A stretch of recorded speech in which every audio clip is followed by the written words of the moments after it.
China is a nation with centuries of history, a rich culture and a vast heritage, a land of legendary and powerful dynasties, beautiful architectural wonders, breathtaking landscapes, and great people. Today, China is rapidly changing socially and economically. In the midst of this transition, her people are facing a spiritual void and are confronted with the choice between materialism and religion.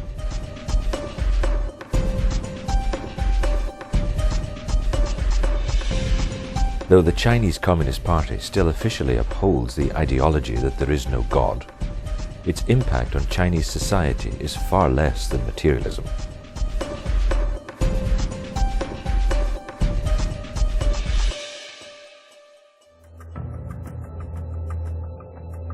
In 1966, during the Cultural Revolution, the Communist Party leader Mao Zedong called on the nation's youth to purge the impure elements of Chinese society and revive the revolutionary spirit.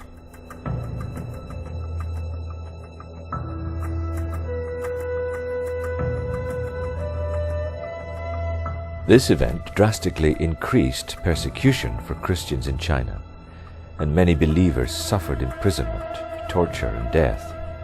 Such events fueled the Chinese house churches movement, also known as the underground church, which developed after 1949 as a result of the communist government demanding the registration of all religious organizations.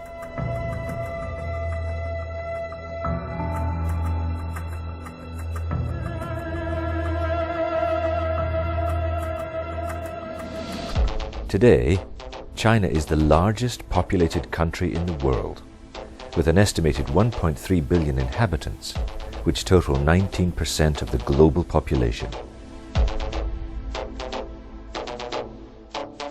China today has a new, fast-growing middle class, which flourishes faster than expected and is seeking a better standard of living.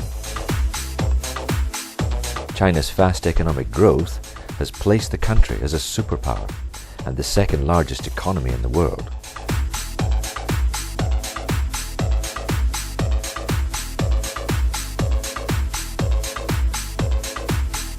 Within the rise of prosperity, cash flow, and buying frenzy, many Chinese people fail to see that there is a veil of dazzling lights and the promise of wealth, hiding the fact that China continues to be a communist regime and a socialist state.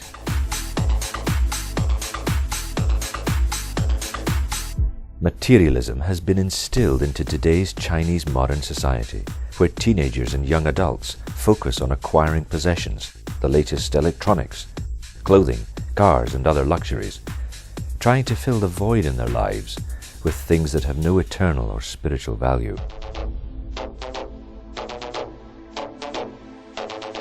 China is still rapidly changing, this time in a social and economic revolution known as the Chinese economic boom, which has been 30 years in the making and has also impacted the lives of Christian believers in many ways.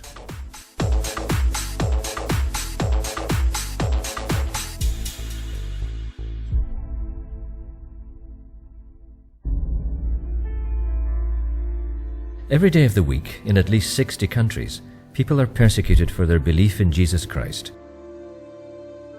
Some of us often wonder who these believers are, who is persecuting them, and why.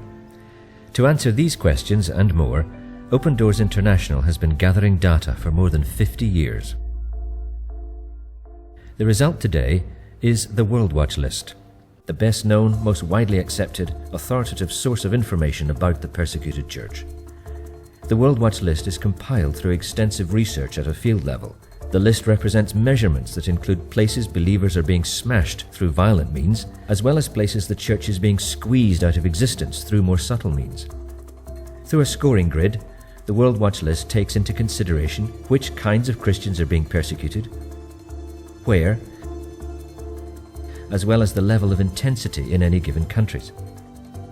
These factors are incorporated by viewing persecution in the spheres of private life, family life, community life, national life, and church life. It is not simply a compilation of statistical data. The World Watch List is a global expression of the realities of persecution faced by individuals who have decided to follow Jesus.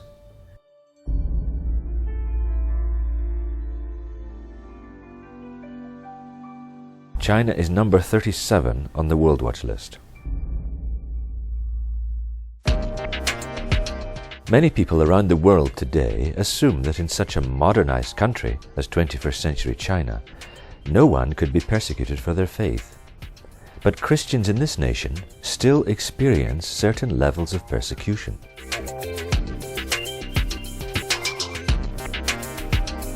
It is very important to analyze carefully the rapid decline of China's position in the World Watch list. In 2001, China was number 4 on the list, as one of the countries where Christians were suffering the most persecution for their faith. And since then, all the way to 2014, we see a dramatic drop in the ranking to position 37 in 2014. Nevertheless, there is still persecution of Christian believers in China today, but this positive and rapid change has brought new hope for Christian believers in China.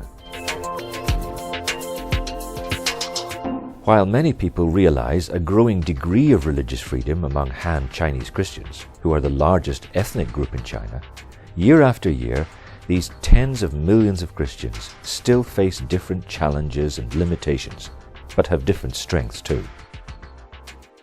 The other situation is the more severe persecution of Christians with a Muslim background and a Tibetan background, especially in the Northwest. Among the 20 to 30 million people in Muslim communities in China, there are only a few thousand Christians. The number of Tibetan background Christians is even less. There are only about 200 of these believers. Because of their faith, they experience pressure from their families and communities, as well as from the government. It is no wonder that everything you say about China is true somewhere in China.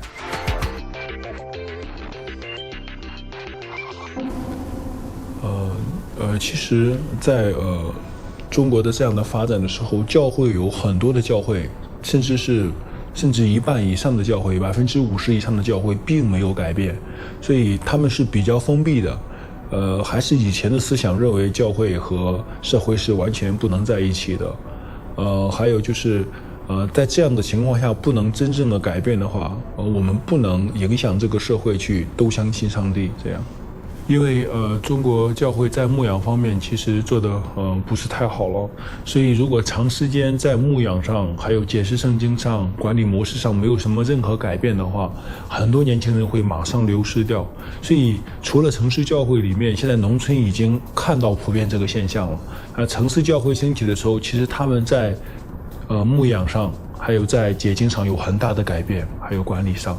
其实如果讲到城市教会去帮助农村教会的话，不如说他们如果能一起配搭的话会更好。因为每一个教会群体会牧养不一样的人群，不能说农村教会现在这样的牧养已经不好了，而是它只是不能够继续传递下去对年轻人的牧养，其实对于农村的很多年纪大的人是很好的。所以如果两个教会能够联合起来的话，效果，中国教会的牧养的效果和各方面会更加的好，中国教会会有更好的发展。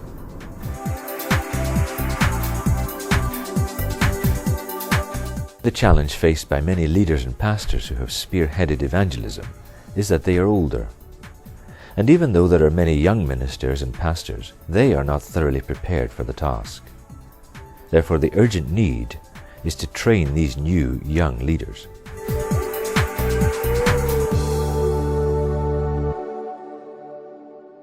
In China today, many people face similar problems. This current generation of youth feel increasingly stifled. Looking at the emerging churches, I feel that pastors especially need to help this generation of believers. God can use us to serve this generation of young people and raise up more of them to serve Him. We may be from different eras, and the methods and ways of expressing ourselves may have changed. But the truth doesn't change. And God doesn't change. Another challenge for the few thousand Christian believers in Islamic regions is to openly share their faith and evangelize, since such activity is illegal and prohibited. Any gatherings in these areas outside the government-approved establishments is strictly forbidden. Many Christians who want to gather for Bible studies, discipleship, or worship have to do such activities secretly in houses and other private venues, in very small groups, and always under the risk of being punished or even arrested. 在西北服饰有一件很重要的事情，就是你用什么身份留在当地。假如你没有一个合适的身份，政府可能会就怀疑你，他们也会被当地的这种宗教领袖有可能会投诉，所以我们需要有一个身份，有一个工作。你的邻居，如果你没有什么也没有做，也没有什么工作，好像没有做什么的话，你的邻居也可能告发你，他可能怀疑你，也可能告发你。所以呢，我需要有一个合适的身份，有一个工作。做生意是一个很好的平台。我们从前也没做过生意，生意方面很多经验不足，很困难，要持续下去，还有很多需要我们学习的地方。For many Christians in China, evangelizing to minority ethnic groups becomes a very hard and challenging task due to the vast diversity of cultures and dialects spoken throughout the country. 我们受教会的差遣去那边服侍穆斯林少数民族的当中，跟我们在汉族教会服侍实在有很多不同的地方。穆斯林人的这个宗教观念比较强，而穆斯林这个人去改信主，他会面对这种家庭和这种社会的这种逼迫，尤其是女性，她们没有社会地位，常常被父亲或者是丈夫打。穆斯林人认为呢，穆斯林人打孩子和妇女是好男人、好丈夫。如果有的妇女被丈夫打了的话，他们心里可能有一种压力，或者是不敢告诉丈夫。有很多姊妹，一些他们信主的都不敢告诉自己的丈夫，他们都会被丈夫恐吓，把他们休妻。这就是他们来信主的一个主要原因。在中国，穆斯林的信徒是最受逼迫的，西藏的信徒也不容易。首先，藏传佛教的是灵界的营垒，不易攻破。喇嘛又有实权，会阻止基督教的传播。对于中国很多教会来说，对于宣教方面，我觉得可能是处在准备阶段，更多的是应该准备好，无论是在文化、语言，然后适应能力，然后我们宣教的清楚的意向和上帝给我们带来的能力，这些准备工作远远胜过我们一腔的热血。所以有的时候我们是靠着热血去的，没有清楚的意向，没有准备好，所以我们的成功率是太低。所以现在中国教会大部分需要是在准备更好的怎么去牧养别人。China has been changing with astonishing speed in the last 3 decades. Although many Christian believers still suffer some level of persecution today, in the past 30 years, the number of Christians has increased from 3 million to between 80 to 90 million believers. Our fellow Christian brothers and sisters in China need our prayers and support while facing the many challenges still to come. We need to pray for the generation of young people who must eventually rise up to take their place in society. What beliefs and life values would they bring to replace those of the 30-something and 45-something-year-olds that are movers and shakers of the current generation? As my generation of young people reaches this age, we need to be concerned with the stage of our churches, whether in the cities or in the villages. If the church becomes weaker, we may lose our effect on society. Many people might not even know of the God we believe in. But if today's emerging churches rise up and influence those beside us, we can change society. 希望他们能在这种逼迫和这种孤单中坚强的站稳，不要背弃信仰。第二，求主保守他们能承受这种逼迫和这种患难。第三，求神保守，能够兴起教会和领袖，让他们能够灵命的成长，求主保守，让像我们一样的这种夫妇汉族宣教士继续的服侍，有智慧的来接触他们，让我们得到这种教会和更多的肢体的支持。